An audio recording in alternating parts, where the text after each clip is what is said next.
They called her weak. They mocked her for years. Even her own sister turned against her. But what they didn't know was that destiny had a plan, because the one they laughed at would soon become the greatest of them all. And if you love powerful stories like this, don't forget to like, subscribe, and turn on notifications, because we bring you the best tales of resilience, courage, and destiny. The air in Lantari Kingdom was thick with the scent of burning wood and fresh morning dew. The people of the village bustled about their daily tasks, women pounding yam, men sharpening their tools, children chasing each other through narrow alleyways.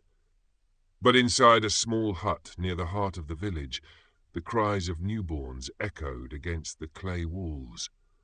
Baba Kofi stood outside the hut, his heart thundering with anticipation. He had prayed for a child, and now the gods had blessed him with not one, but 2 daughters. When Mama Sade emerged, exhausted but smiling, she placed the delicate bundles into his strong arms. "They are beautiful," Baba Kofi whispered, his voice thick with emotion. Mama Sade beamed. "Yes, their names shall be Zubaida and Jamila, Zuba and Jami." The twins, though born from the same womb, were as different as night and day. Jami had round, full cheeks and thick, coiled hair, while Zuba was thin and delicate, her features sharp, her limbs long. At first no one thought much of their differences, but as the years passed, whispers began to fill the village. "Why does one look strong while the other looks like a dry reed?" a woman muttered one day. "Maybe the gods have cursed her," another said, shaking her head. The cruel words found their way to Zuba's ears. As she grew older, she noticed how the other children played with Jami but shied away from her. She heard the laughter behind her back, the names they gave her: Skinny Ghost, Jagby, Thin Fish, Walking Stick. Zuba would run home in tears, burying her face in Mama Sade's lap. "Why do they hate me?" she sobbed. Mama Sade would stroke her hair, whispering, "You are beautiful, my child. They do not see what I see." At first, Jami defended her twin, standing tall against the villagers. "Leave my sister alone," she would yell. "She is worth 10 of you."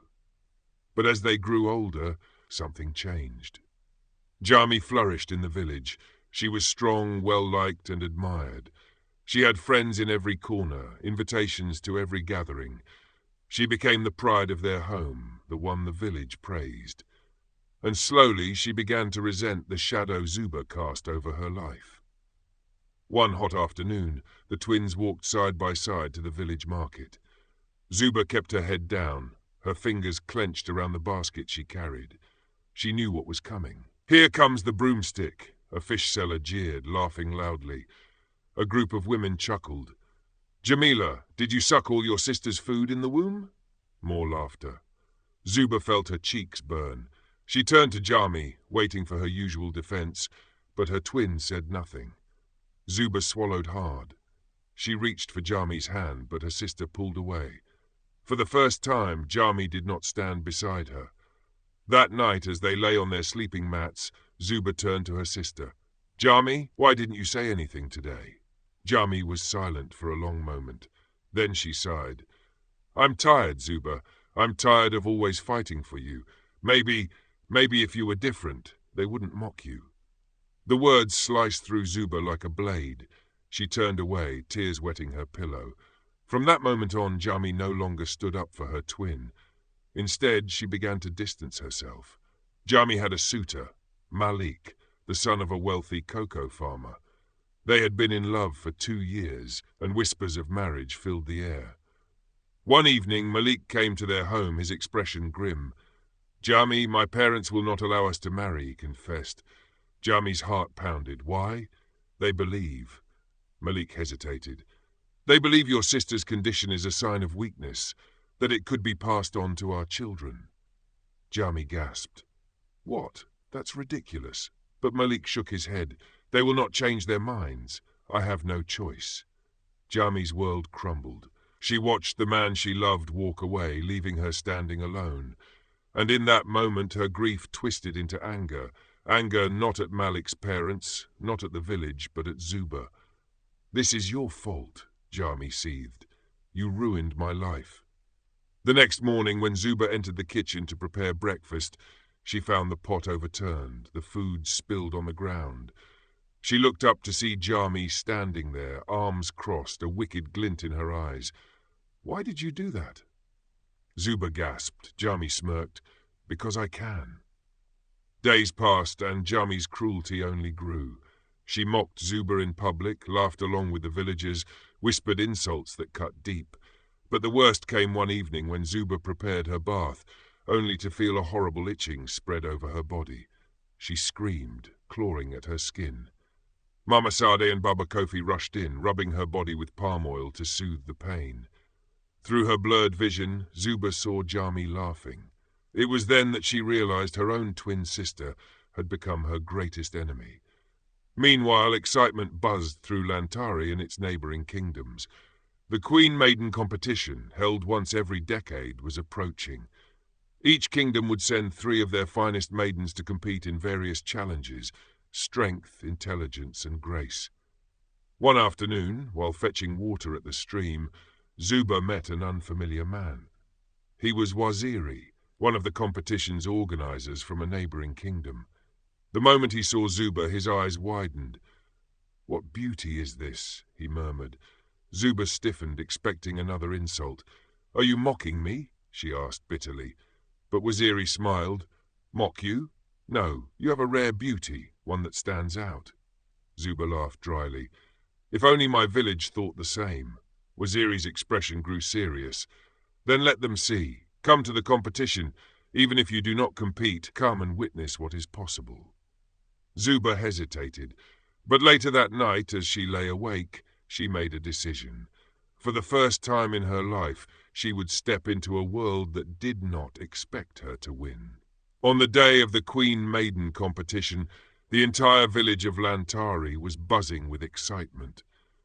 Drummers played rhythmically in the village square as the selected maidens, dressed in their finest garments, prepared to travel to the neighboring kingdom of Bor, where the event would be held. Families gathered to see them off, offering blessings and well wishes, while merchants and traders discussed which contestant had the best chance of bringing honor to their land.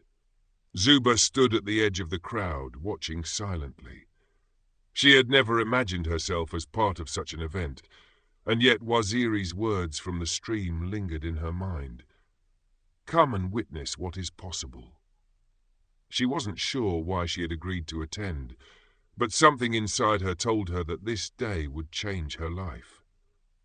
When the time came, Zuba followed the caravan of villagers making their way to Bor.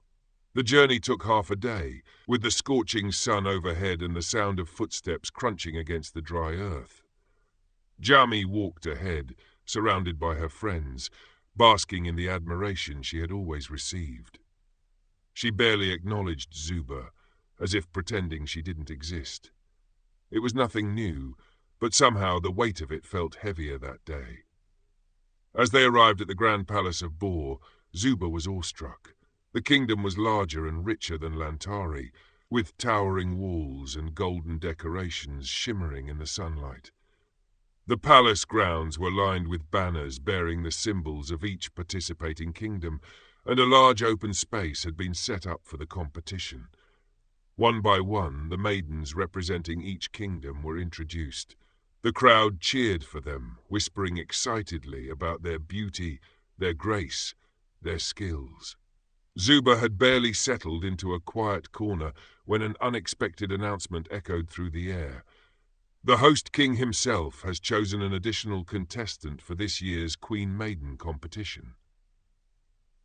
A murmur of curiosity spread through the crowd. The privilege of adding a contestant belonged to the ruling king of the host kingdom, but it was rare for this power to be exercised. "The chosen maiden is from Lantari Kingdom," the announcer continued. "Zubaida, daughter of Baba Kofi." Zuba's heart stopped. Gasps filled the air, heads turned.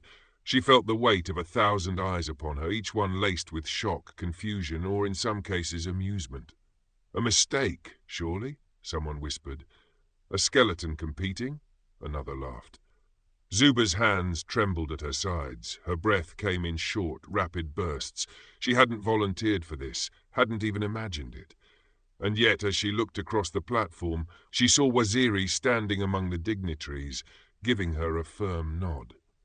Jami's expression was unreadable at first, then it twisted into one of pure outrage. "This must be some joke," she hissed under her breath. Their parents, however, stood tall and clapped. Baba Kofi beamed with pride, and Mama Sade wiped tears from her eyes. "Go, my child, show them who you are." Zuba wanted to run, to disappear, but something in her mother's voice grounded her. She swallowed hard, took a deep breath, and forced her feet to move forward. As she stepped onto the platform alongside the other maidens, she felt the eyes of the crowd burning into her, but she lifted her chin and refused to bow her head in shame. The competition began with the first challenge, a test of culinary skill. Each maiden was given a set of ingredients and tasked with preparing a traditional meal that would be judged on taste, presentation, and efficiency. This was something Zuba knew well. Cooking had always been her refuge, the one place where she felt truly capable. She worked swiftly, her hands moving with precision as she seasoned and stirred, tasting and adjusting, ensuring that each flavor balanced perfectly. While some of the other contestants hesitated or struggled with their choices, Zuba moved with confidence. When the time came for the judges to sample the dishes, they murmured in approval. The head judge, an elderly man with a discerning palate, took a spoonful of Zuba's meal, closed his eyes, and let the flavors settle. Then, with a satisfied nod, he announced her name among the top 5 contestants, moving on to the next round. A stunned silence followed. She had done it. She had proven them wrong, at least for now. As the contestants prepared for the next stage, Jami watched from the sidelines, her fingers curling into fists. She had spent years being adored, being admired, being seen as the better of the two. And now, her sister, the one she had cast aside, was standing on the same stage, earning applause. The second challenge was a test of endurance and agility.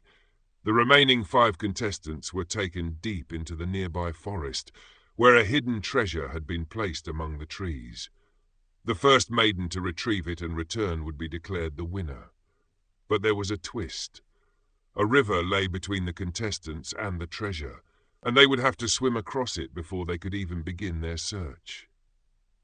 As the signal was given, the contestants rushed toward the water.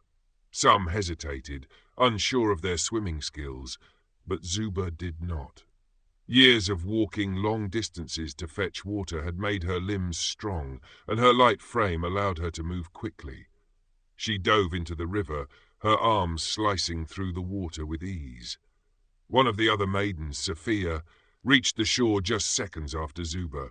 They both scrambled into the forest, their eyes scanning for any sign of the treasure.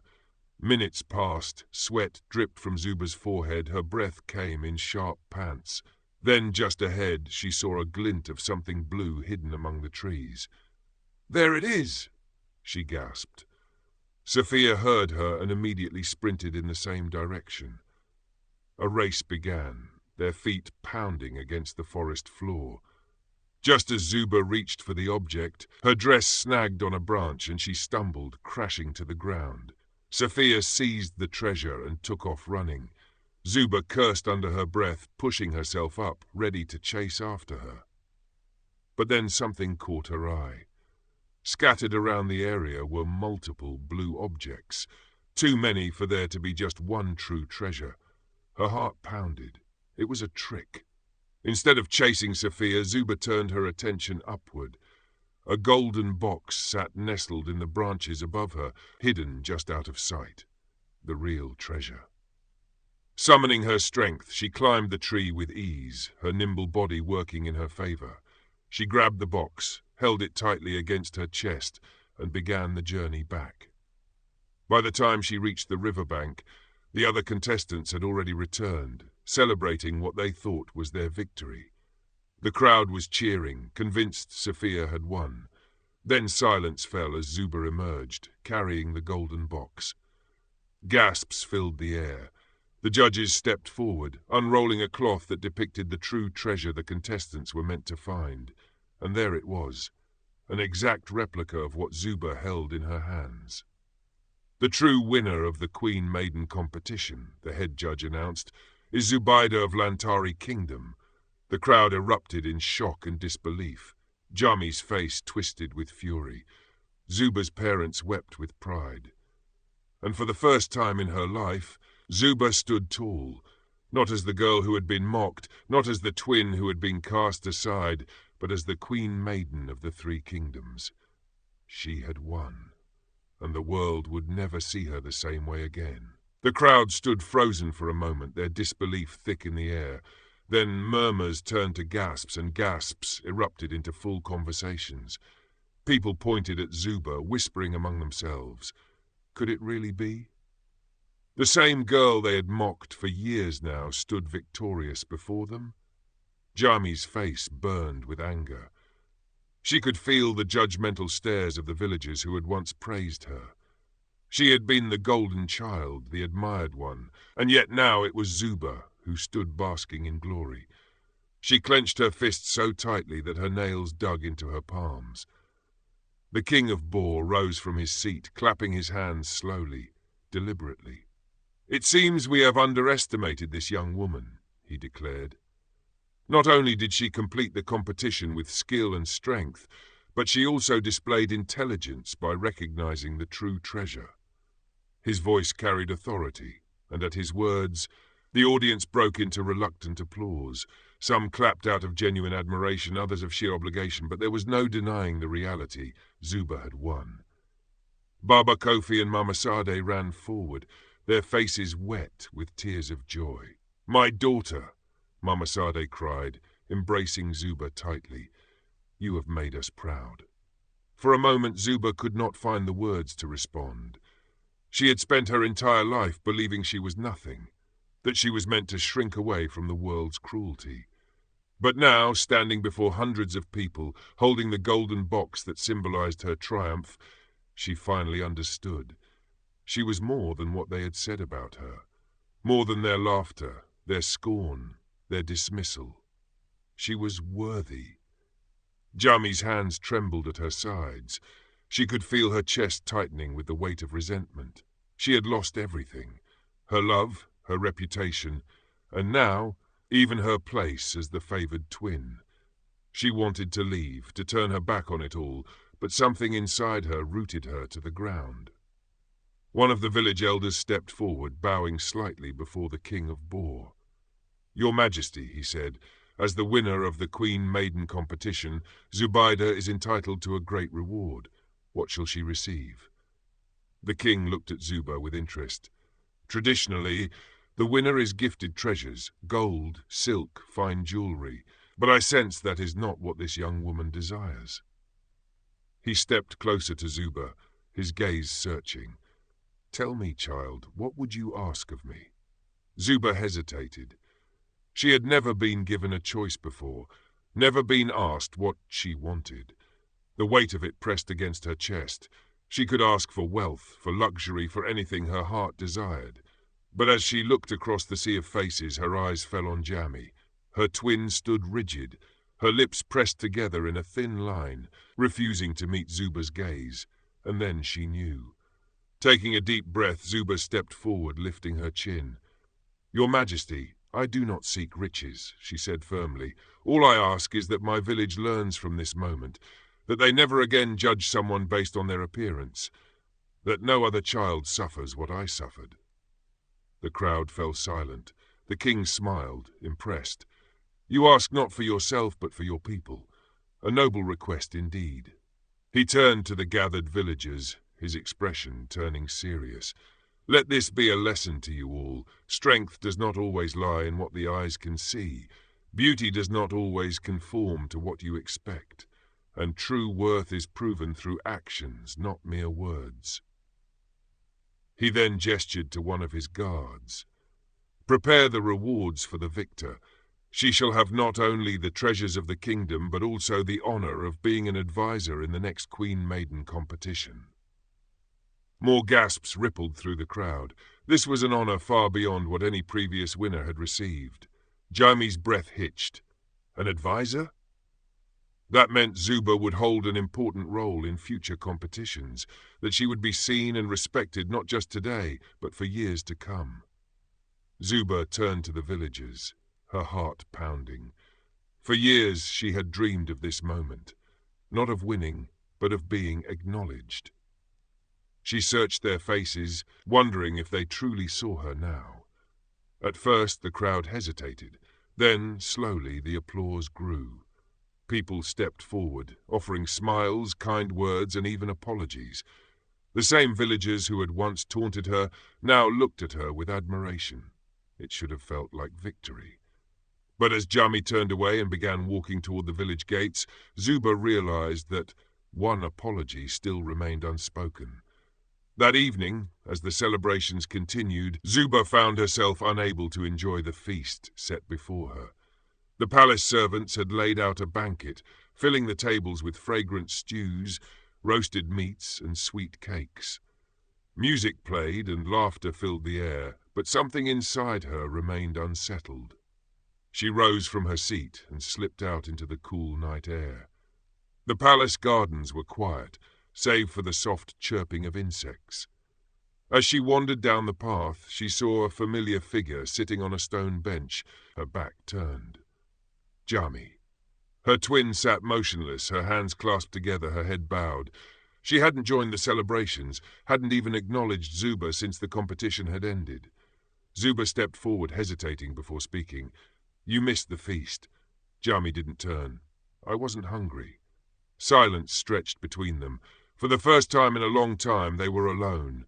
No villagers, no judgmental whispers, just the two of them.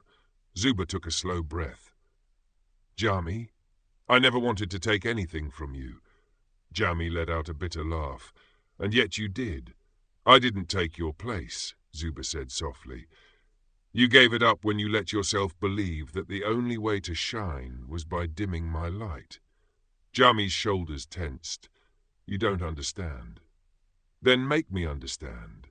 Jami turned sharply, her eyes blazing. "Do you know what it's like to have everything and then lose it?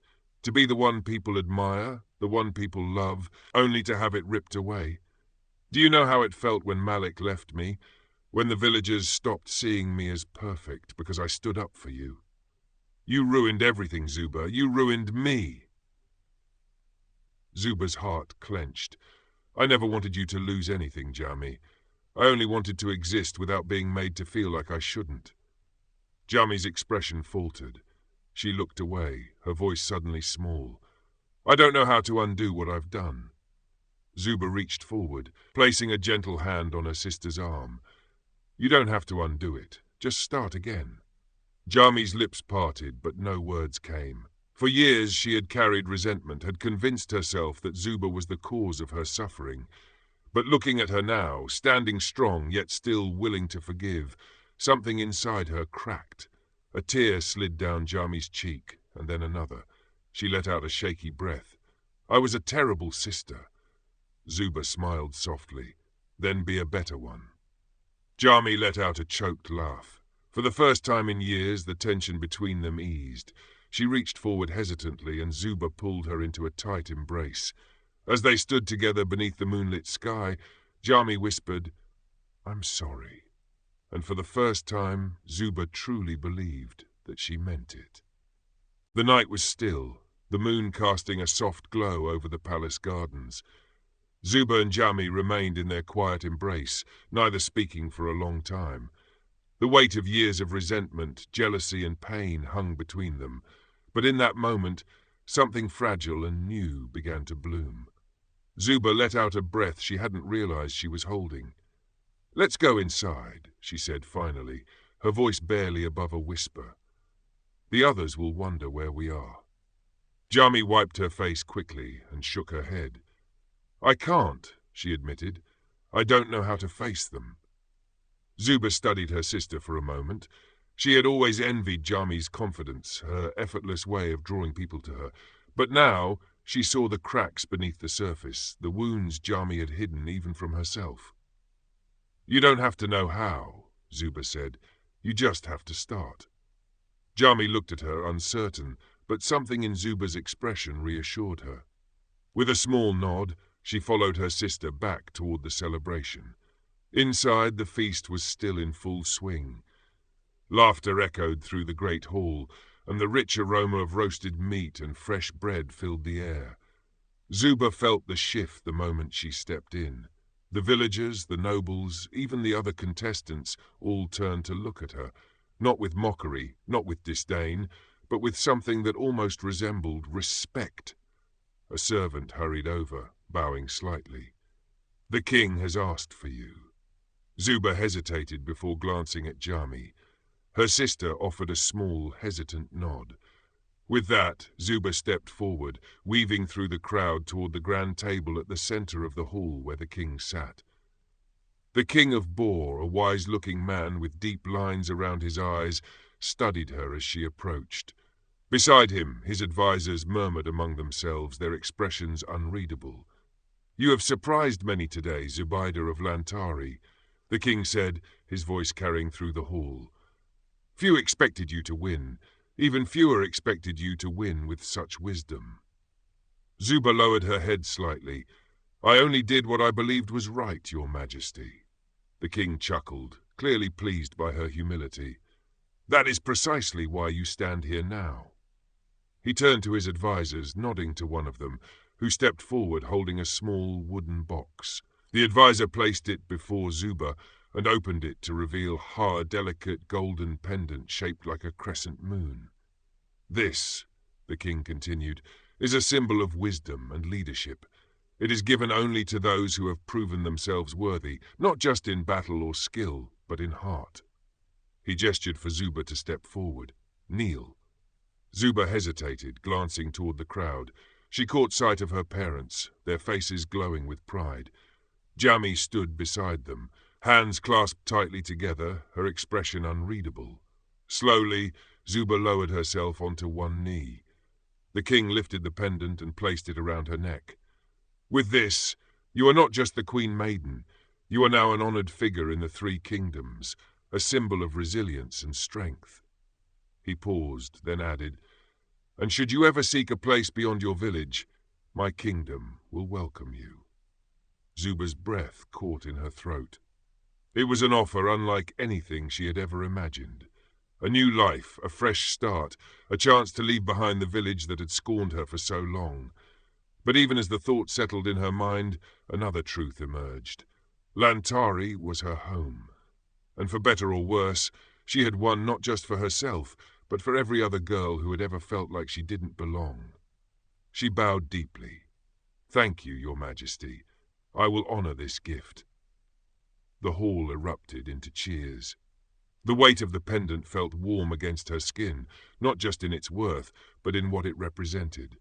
She had changed something today, not just in herself, but in the way people saw her. As the celebration continued, Zuba returned to her family. Mama Sade pulled her into a tight hug, whispering, "My daughter, my strong, beautiful daughter." Baba Kofi beamed, nodding in approval. Jami stood slightly apart. When Zuba turned to her, she saw something shift in her twin's expression. It was not jealousy, nor bitterness, but something softer. Acceptance.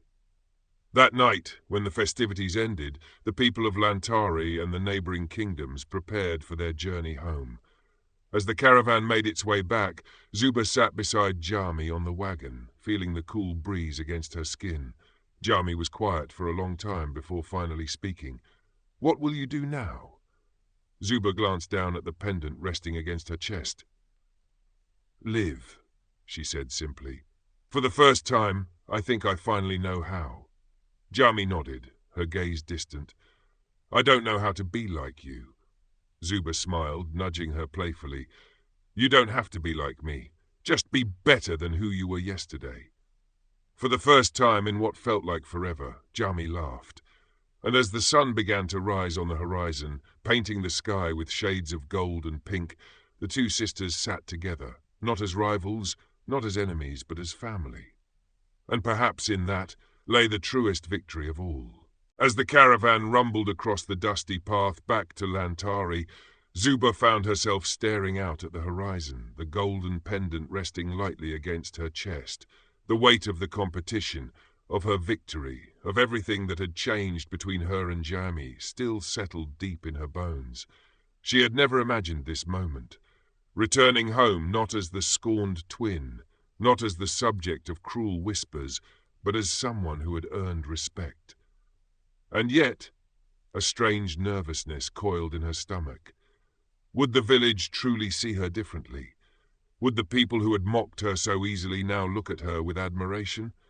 Or would their praise be as fleeting as their cruelty had once been? Jamie sat beside her, unusually quiet. The usual confidence that her twin carried like a shield seemed absent, replaced by something more fragile. The tension between them had softened, but the wounds of the past still lingered. After a long silence, Jamie finally spoke. "Do you think they'll really change?" Zuba turned to her, understanding the weight behind the question. Jamie had once been at the center of the village's admiration, only to lose it when she sided with Zuba. Now, after all that had happened, neither of them truly knew where they stood. "I don't know," Zuba admitted, "but I'm not going back for them." She let her fingers trace the edge of the pendant. "I'm going back for me." Jamie nodded, absorbing the words. It was a simple statement, but it carried a truth that settled between them. For too long they had both lived by the judgments of others, Jamie basking in their approval, Zuba suffering under their scorn. But things had shifted. The power to define herself now belonged to Zuba alone. The journey home was slower than the one to Bor, the caravan weighed down by the exhaustion of the long celebration. By the time they reached Lantari's gates, the sun was beginning to set, casting the village in a warm glow. A small crowd had already gathered, waiting to see the returning contestants. When Zuba stepped down from the wagon, a murmur rippled through the onlookers. Some watched her with open admiration, others with uncertainty, as if they still didn't know how to treat her. Baba Kofi and Mama Sade were the first to greet her. They embraced her tightly, their eyes filled with pride. "Welcome home, my daughter." Baba Kofi said, his voice steady and strong, "You have done what no one thought possible." Mama Sade cupped her face, her touch warm and familiar. "You have changed things, Zuba." Zuba wanted to believe that. She caught sight of some of the villagers, the same ones who had once whispered behind her back, now standing hesitantly on the edges of the crowd. Some offered small smiles, unsure and tentative. Others quickly looked away, perhaps struggling to reconcile the girl they had mocked with the one who now stood before them as the Queen Maiden.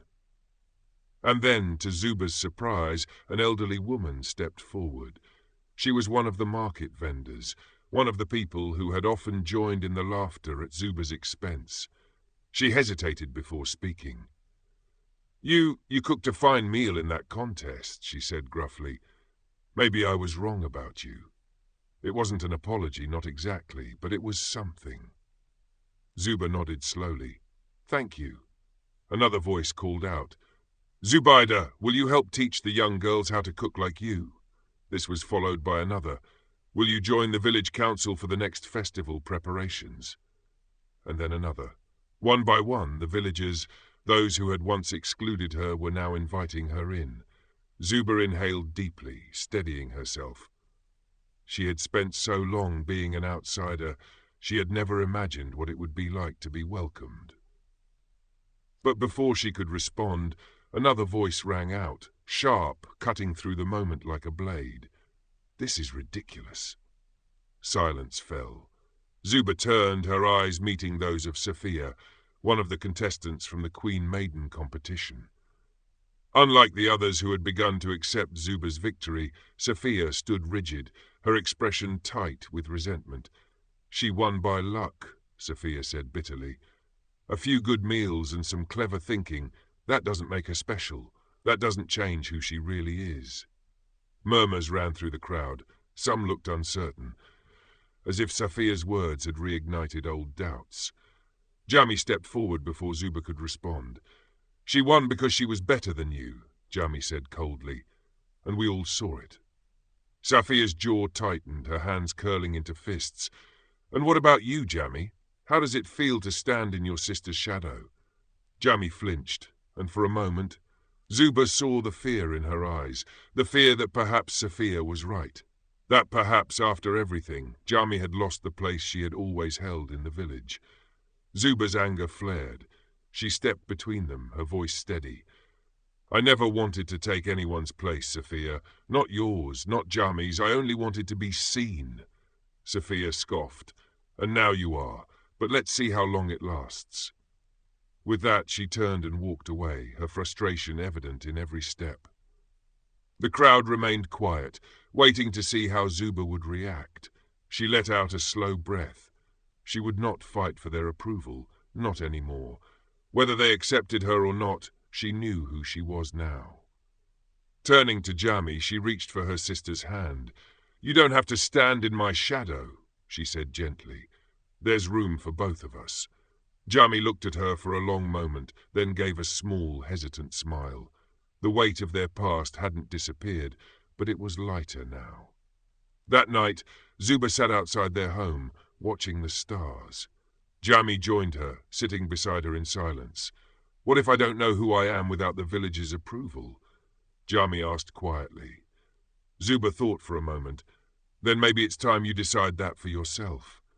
Jami exhaled. "I think I'd like that." Zuba smiled, leaning back against the wooden post behind her. For the first time in her life, she wasn't afraid of what tomorrow would bring. She had already won. The days that followed were unlike anything Zuba had ever experienced. Where once she had been invisible, she now found herself at the center of attention. Women from the village came to her, asking for advice on cooking. Young girls whispered about how they wanted to be like her, and the elders now acknowledged her with nods of approval instead of dismissive glances. But Zuba quickly realized that acceptance was not the same as belonging. The village had changed, but only on the surface. She still caught the hesitant stares, still heard the careful way people spoke to her, as if they weren't quite sure whether they truly believed in her transformation or were simply following the will of the king. Some openly supported her, while others, like Safia, remained skeptical, waiting for her to fail. Jami struggled in her own way. For the first time, she was not the twin everyone admired. At gatherings, people spoke to Zuba first. The attention that had once been Jami's by default was no longer guaranteed. She tried to act as if it didn't bother her, but Zuba could see the tension in her shoulders, the forced smiles, the way she sometimes fell silent in conversations where she would have once thrived. One afternoon, as they prepared food together in the kitchen, Jami slammed a wooden spoon against the pot. "It's not fair," she blurted out. Zuba paused, setting down the herbs she had been chopping. "What's not fair?"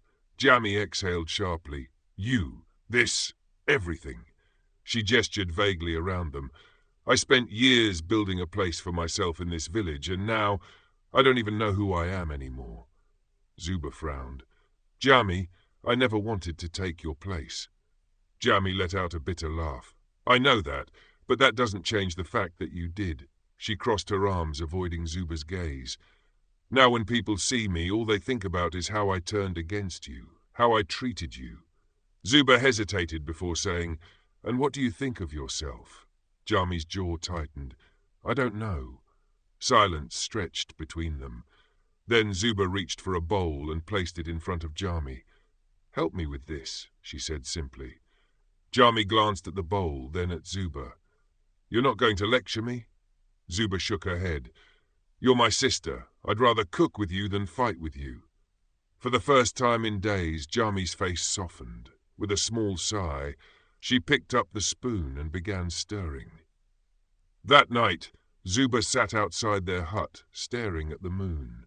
She felt restless, as if there was something unfinished, something unresolved.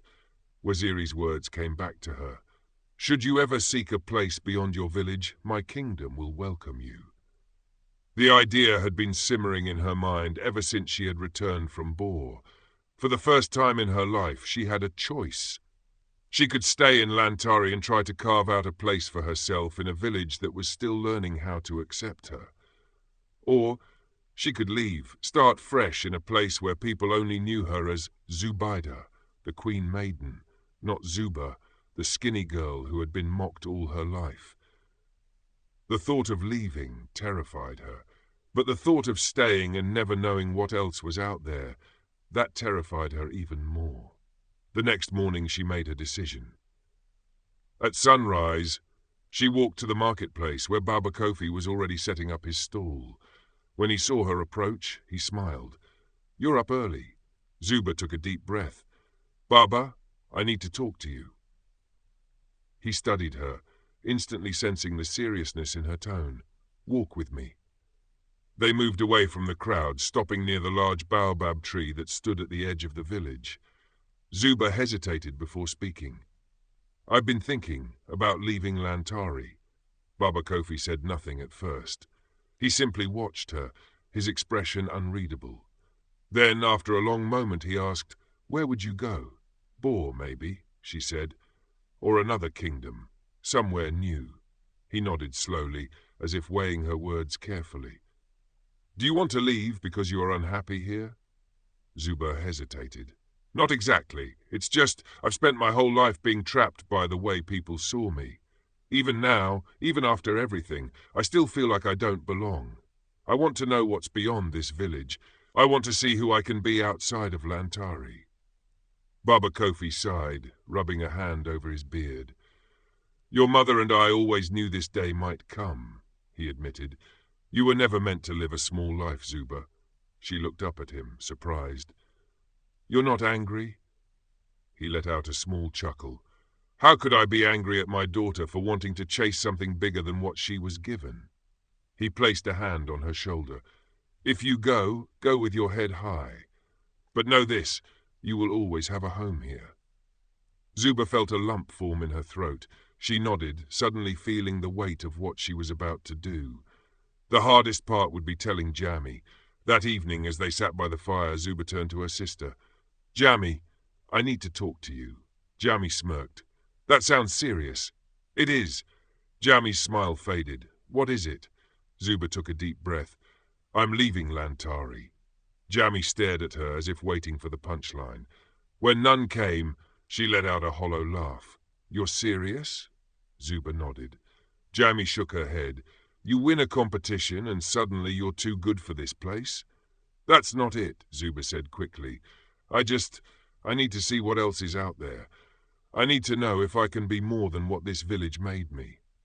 Jammy scoffed, looking away. "And what about me?" Zuba frowned. "What about you?" Jammy turned back to her, eyes flashing. "You leave, and what happens to me? I already lost everything once. Now I lose my sister too." Zuba's heart clenched. "Jammy, you don't need me to be strong." Jammy's expression faltered. "Maybe I do." Silence stretched between them. Then, softly, Jammy said, "If you leave, will you come back?" Zuba reached for her sister's hand. "I'll always come back." Jammy squeezed her fingers, then pulled her into a tight embrace. "Just don't forget where you came from," she murmured. "I could never," Zuba whispered. 2 days later, with nothing but a small bundle of belongings and the golden pendant resting against her chest, Zuba stood at the edge of the village. The path ahead was unknown, the future uncertain, but for the first time in her life she wasn't afraid. She took one last look at Lantari, at the home she had always known, at the sister who had finally become family again. And then, with the sunrise at her back, Zuba stepped forward, toward a new beginning, a new world, a new her.